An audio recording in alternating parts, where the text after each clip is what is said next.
امرالله صالح خبر درای له طالبانو سره په ملتیا به پاکستان لویه بیه پرې کړي. د نیوز پریس چینل لیدونکو سلام ستړي مشئ په موکړی تازه مهم خبر ته. د جمهور رئیس غني لومړی مرستیال امرالله صالح یو ځل بیا د پاکستان او طالبانو ترمنځ د اړیکو له دوام او د دې اړیکو د بدو پایلو په اړه خبر درای ورکوي. صالح واشنگټن ته د جمهور رئیس غني په مشرۍ د پلاوي د سفر په اړه یوه یادښت کې چې په خپله رسمي فیسبوک پاڼه یې خپور کړی لیکلي. د سفر کې امریکایي چارواکو ته یادونه شوې چې پاکستان د طالبانو د کوربه په توګه د دې ډلې له زیږېدنې تر ننه کولی شي چې د افغانستان د سولې په پروسه کې د پام وړ ونډه ولري او د افغانستان په یوه ښه ملګري بدل شي.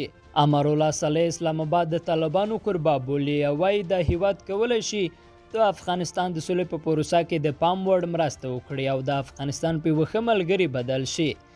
صالح په خبره پاکستان له دې پرته یوازې د دې انتخاب لري چې خپل اوسني سیاست ته دوام ورکړي او په خبرو کې له جمهوریت او په عمل کې د طالبانو په ملاتړ سره بې پروایۍ جوړولو بل څه په لاس سره نه وړي. د جمهور رئیس غني لومړی مرستیال پاکستان ته په اشارې لیکلي د نه منلو سیاست او په الفاظو قناعت ورکول پایله نه لري.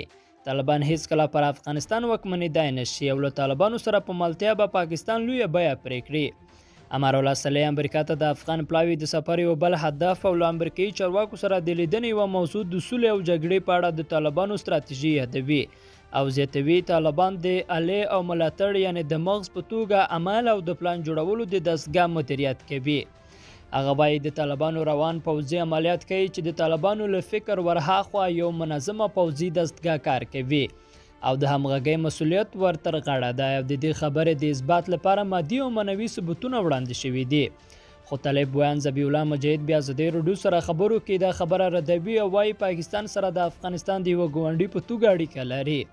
اخوا بیا د افغانستان د ملي امنیت سلاکار حمدالله محب هم د پاکستان او طالبانو ترمنځ د اړیکو په اړه د نیوکې ګوته نیولې. محب د افغانستان ملي ټلویزیون سره مرکه کې پاکستان تورن کړی چې افغانانو ته د افغانستان پر ضد وسله ورکوي. محب زیاتوي زما دښمن دی که دوست یا مخالف کله چې ستا هیواد ته درغی ته د بین المللي اصولو په چوکاټ کې د دې حق نه لري چې زما وګړی زما پر ضد وکاروي. ډیر اساسي د ګاونډیتوب اصول دي د هیواد ترمنځ بین المللي قوانین دي. زموږ خبره دا نه ده چې موږ سره تعامل کوي کنه موږ له یو شمېر هیوادونو سره ښه تعامل لرو له ځینو سره کم لرو. محب د مرکه کې پر طالبانو هم نیوکه وکړه چې فکر کوي د زور له لارې به بریالي شي خو ده ویل افغانان نور طالبان نه غواړي. افغانستان داسې مهال د پاکستان او طالبانو په اړیکه نیوکه کوي چې تازه د پاکستان د کورنیو چارو وزیر شیخ رشید اسلام آباد کې رسنیو ته ویلي له طالبانو غواړي چې پاکستاني طالبان او نورو ته اجازه ورنه کړي چې د افغانستان خاوره د دوی پر ضد وکاروي. شیخ رشید وایي ګورئ دا د عمران خان ډیره لویه پریکړه ده چې موږ امریکا ته د افغانستان او افغانانو خلاف هیڅ ډول اډې نه ورکوو. لومړی وزیر دا هم ویلي چې د افغانستان خلاف به د پاکستان خاوره نه کارول کیږي. اوس موږ هم له طالبانو د هیله لرو چې د پاکستاني طالبانو تحریک او نورو ته داسې کوم کار اجازه ورنه کړي چې د پاکستان خلکو مال او ځان ته زیان ورسیږي. افغان حکومت له دې وړاندې هم له پاکستان او طالبانو غوښتي څو د خپل منځي اړیکو په اړه وضاحت ورکړي. جمهور رئیس غني دا هم ویلي چې پاکستان باید د طالبانو په ملاتړ او نه ملاتړ سره له افغانستان سره له دوستۍ او دښمنۍ یو وټاکي. خو پاکستان بیا تل د افغانستان په کورنیو مسایلو کې له لاسوهنې او د طالبانو له ملاتړ انکار کړی دی. د پاکستان صدر اعظم په خپل یوې وروستۍ لیکنه کې چې واشنګټن پوسټ ورځپاڼې خپره کړې وه ویلي وه طالبان نشي کولی پر ټول افغانستان واکمن شي.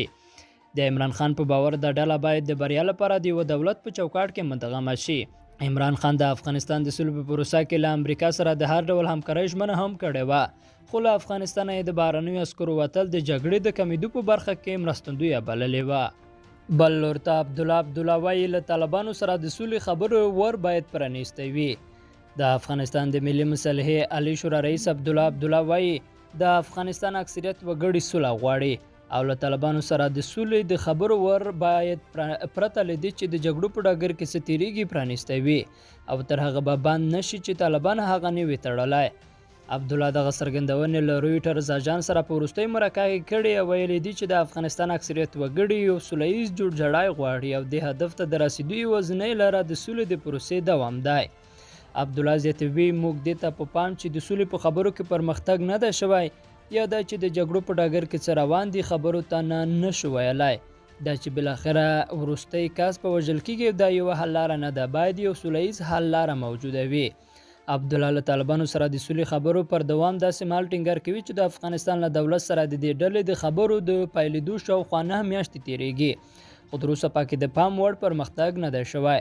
او له بلې خوا طالبانو هم په افغانستان کې د جګړې ډګر تود کړی دی.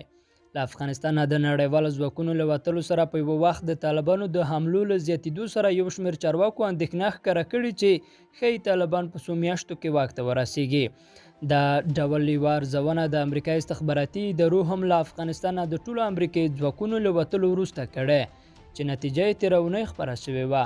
خو د افغانستان د ملي مصالحې عالي شورا مشر له امریکایي CNN ټلویزیون سره په وروستۍ مرکه کې وویل که طالبان داسې فکر کوي چې د جګړې له لارې به واک ته ورسیږي دوی به هیڅکله هم په دې کار بریالي نه شي. عبدالله وایي که طالبان د جګړې حل لاره غوره کړي دا به د دوی لخوا یوه لویه غلطه محاسبه وي. دا درس له تاریخ اخیستل شوی، افغانستان اوس تغییر کړی او دوی یعنی طالبان دې ته اړتیا لري چې له دغه تغییر سره ځان عیار کړي. که دوی د جګړې لارې ته دوام ورکړي خطر یې دا دی چې د خلکو کړاوونه به دوام ومومي خو دوی به خپل هدف ته ونه رسیږي. عبدالله له رویټر سره په مرکه کې د غرض وویل هغه مهال د سولې په اړه خوشبیني زیاته شوې وه چې کله طالبانو د امریکا د پخواني ولسمشر ډونالډ ټرمپ له ادارې سره خبرې پیل کړې. د دغو خبرو په پایله کې د دواړو لورو ترمنځ یو تړون هم وشو چې له مخې بین الافغاني خبرو ته هم چې اوس په ټپه درېدلې ښکاري زمینه برابره شوه. په عین حال کې د پاکستان صدر اعظم عمران ویلي چې هیواد طالبان له امریکا سره خبرو ته مجبور کړل ځکه د ده په وینا دوی نه غوښتل چې ورسره خبرې وکړي. عمران خان له نیویارک ټایمز ورځپاڼې سره په تازه مرکه کې د غرض ویلي چې د طالبانو مشران هم د افغانستان له دولت سره خبرو ته وهڅول. عمران خان ویل یو شمېر لوري لا هم له پاکستان غواړي چې پر طالبانو زیات فشار راوړي، خو د ده په وینا هیواد پر طالبانو له ټول نفوذ څخه کار اخیستی او نور د فشار لپاره څه نه لري. د پاکستان صدر اعظم په خبره یو ویله چې دوی اوس پر طالبانو زیات نفوذ نه لري. دا دی چې دا ډله فکر کوي چې له افغانستانه د امریکایي ځواکونو د وتلو له اعلان سره یې جګړه ګټلې. عمران خان وویل پاکستان طالبانو ته دا خبره واضح کړې چې له پوځي لارې د جګړې د ګټلو هڅه دې نه کوي ځکه دا به په افغانستان په کورنۍ جګړه کې ښکیل کړي.